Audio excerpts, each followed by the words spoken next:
scripts and ideas. About I think a month ago, FML had the boot camp, and I was asked, I can't walk away. So I was asked to speak about this exact same subject. So I figured, it was either really good, therefore I was asked to talk about it again, or my accent was so bad no one understands and I need to repeat it. Okay, so appointments. Appointments are the engine of our business, right? No appointments, no sales.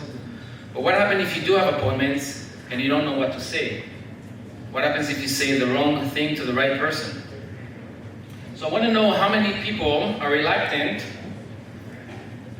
to call people. How many people are reluctant to call people because they don't know what to say or how to say, just by show of hands? So if there was a magic text, if there were scripts that really worked, would you use it? Okay, so you probably know we do have scripts, and I think Jamie is going to put together something, or someone is going to put together, and assemble all the scripts together. So for those of you who use scripts, how many of you had success with the scripts that we currently have? But just by show of hands. Okay, so many of you. I'm not going to ask you about which ones, but I want to know, what do you get by, when a prospect says yes? You get a sale, right? But what do you get when someone says a no? So what you get is you get experience. Because when someone says a no, you then learn how to overcome it the next time you sit with someone else or you use the scripts. So there are many scripts, but I'm not going to go through the scripts. I'm just going to tell you, some nuggets about scripts that I like. So the ether is a very famous script in our industry, right? E stands for either I'm very excited or exterior. T stands for training, right? H stands for help. O for opinion, and R for referral. So when do we use it? So the ether is best used when you speak to your family or you speak to your friends, because it's very easy to ask your friends and family for help. So when you speak to your friends and families, don't hide behind the bushes. If they ask you what you do, always tell them what you do, right? You're very excited. You join Experior. You need their help. There's nothing for sale. You just want their opinion because you respect it, or you want some referrals. It's that easy, right? We always talk about that. Where do you do the appointments? There are really two places where you should do the appointments. Client's home or your office. Do you know why? Because that's what professional people do. I want to know by show of hands, how many of you have ever met your doctor at Tim Hortons? No. How about your mechanics at Starbucks? No. Because professional people meet at their professional offices or at the people's homes, right? Set strong appointments. Do you know how to set strong appointments? The best way to set strong appointments is by talking about the benefit. And how do you know what's the benefit? It's by becoming a client. If you do not become a client, you will never be able to succeed in this business. I tell this story sometimes that Zaki and I recruited someone in our practice company, and it took him 19 times until he passed the exam. He really wanted to pass the exam, but after a year he quit. And the reason he quit is because he didn't believe in life insurance. He didn't buy life insurance. So you have to become a client. Some people tell me, but we don't make enough money. We don't have enough money to set aside. That's why you need to become a client. That's why you need to go through the AFA, the FNA, right? And don't try to reinvent the wheel. Just keep it simple. The scripts are there. Character reference scripts. That's a really, really good one. You bring someone new. You go through a character reference scripts. You call around. What's the benefit to the recruit? Well, you set up the appointments for people you just recruited, so you set them up for success.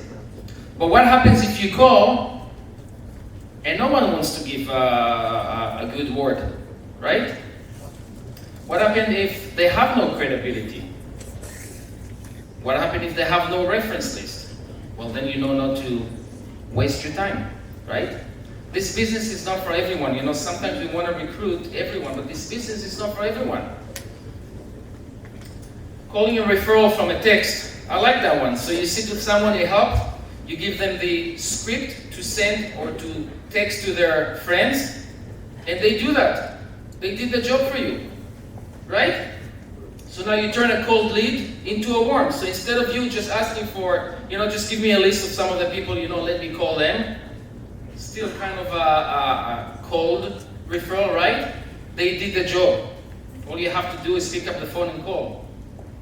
Using your client's reputation to open the doors for you. And the call is expected. When I joined the business, I gave my advisor the list of every single person I know, and those who know me know I know a lot of people. And all I had to do is call. Everything was ready already. I already prepared those people. I said, listen, someone is going to call you, and they're going to teach you some stuff that's going to change your life. You don't have to buy anything, but they're really, really interesting and cool people. Every single person I put in front of that person became a client. Every single person. Okay, pick up some cards. You know how you go to restaurants and there's like these billboards or whatever, the phone boards or whatever has business cards on it? Just grab them. Grab every single card you can. Because I want you to remember, 85% of all Canadians are struggling financially. The fact that someone has a business card does not mean they're successful. It means they fall under the statistics of 85% of people are looking for other opportunities. So call those people. I find that people take risks. They'll go on, roller coaster. They'll, go bungee jumping. They'll swim the sharks. They'll do crazy stuff. They'll even answer this crazy question of, honey, do I look fat in this pants? But making a 30-second call to someone who potentially waiting for you to call, no, that's too scary. Prospecting scripts for resumes. So you pick up resumes. Guess what? People who hand out the resume, guess what they're looking for? They're looking for work.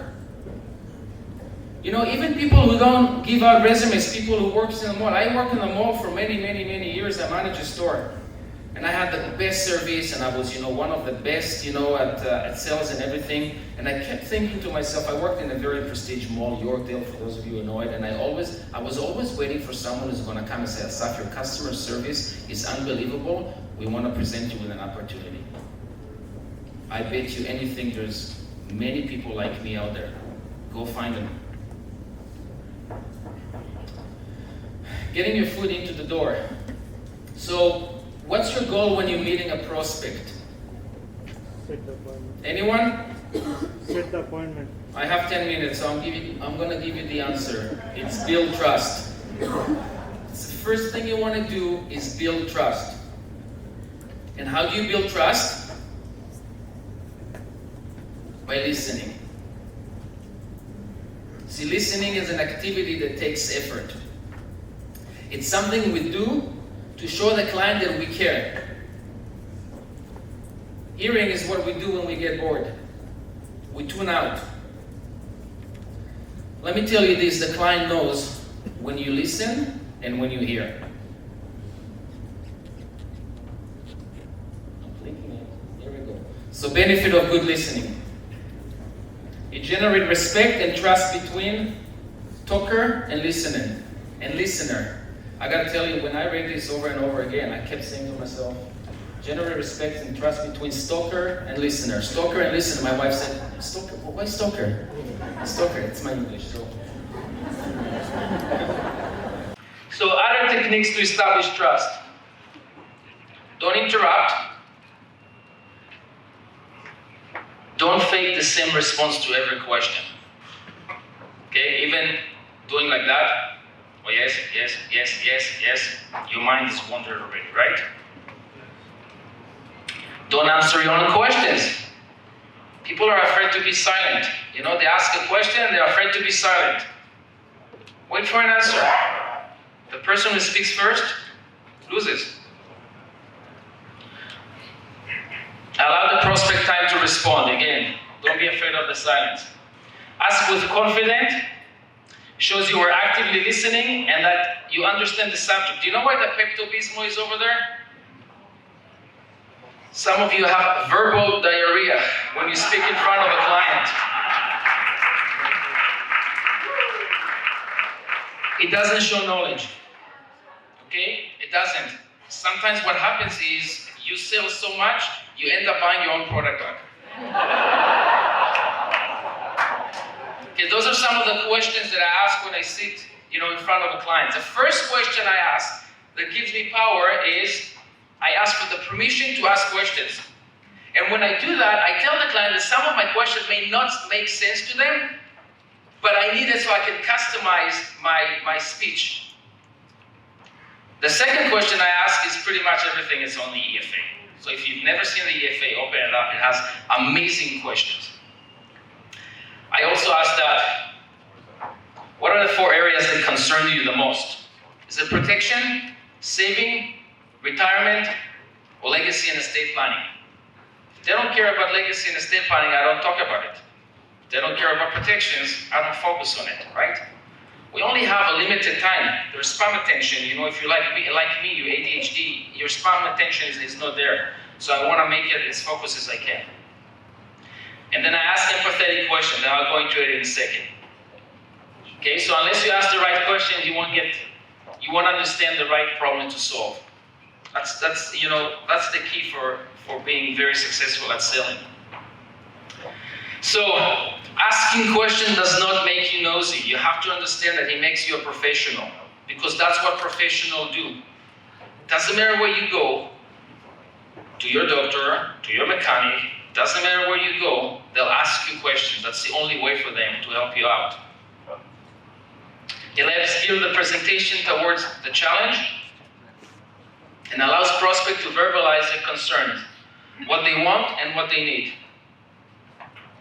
And it creates urgencies. So if I go back to empathetic questions, you can ask the client, do you have a will, and get a yes or no question, or you can ask it in an empathetic way and ask Mr. and Mrs. Client, if something should happen to you tomorrow, God forbid, do you understand that your kids will end up with the government, not with your family? Or you can ask, do you have life insurance, critical illness? Or you can ask Mr. and Mrs. Client, if God forbid and you go to work tomorrow and never come back, or you get sick, how will it affect your standard of life? Right? Talk to their heart. So I wanted to give you some ideas to generate leads. See, a stranger will remain a stranger until you get to know them. So I want you to speak to everyone, but I don't want you to teach it to your kids. Okay? So you go anywhere. If I stand in line, if you go to the park, if you go to the gym, there's a list. Just speak to people.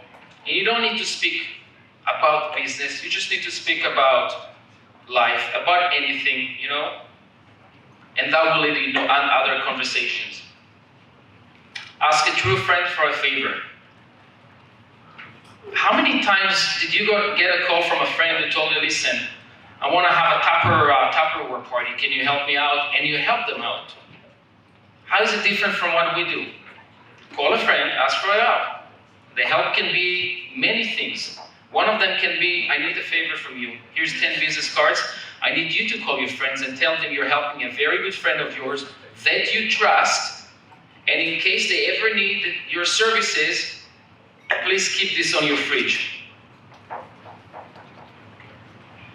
85%, I'm going back to these numbers, of all Canadians are potential recruits. So I want you to go out there and recruit, and then tap into their warm market. Networking. Anyone belongs to any networking groups here? Fantastic. I started my networking group called Schmooze about a year ago, and it became so successful, I'm opening now 2 more chapters. But the idea was to go and help people. It wasn't about selling our products. It was strictly about helping people, and if you have that state of mind, you'll become very successful. So I'm not saying go out there and start your own, because it's not that duplicatable, it's not that easy. But you go into Meetup, there's so many networking groups. Just go there, but consistently go to the same ones so you can meet people so they learn to know what you do. And I'm gonna give you two secret weapons that I use. So this is my half a child. That's why I have 2.5 children. This is Toby. And if you wanna meet more people, men, women, you are welcome to my house every morning at 5:30. You can pick him up. I guarantee you're gonna meet a lot of people this way. Okay? And this is something new that Zaki and I started. So Zaki and I called few of our friends, and we asked for a favor. And making a long story short, last week on Saturday, one of our friends invited 5 of their closest friends, people we don't know. We came in with a private chef. You don't have to bring a chef. You can order pizza. We brought some drinks, and we went through a presentation of what it is that we do. Was very successful. Tomorrow night at 9 o'clock, we have another one. And after that, we have another one. You have to reinvent yourself. You have to be creative. You have to invest in your business. I'm not done. I'm almost done. But this is still, I don't know how to go back.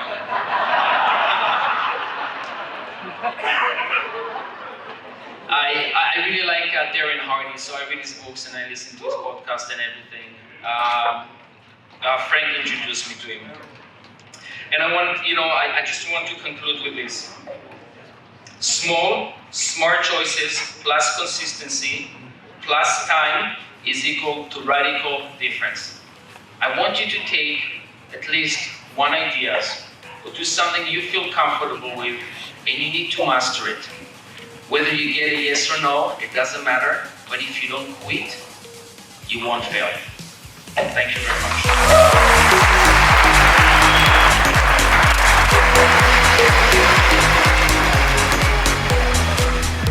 Hey, if you like this video or any of the other videos that I have on my channel, stay tuned. We have so many more coming, but I want to make sure that you're in the know, that you know when they're coming. So please subscribe to this channel if you haven't already, and make sure you hit the notification bell.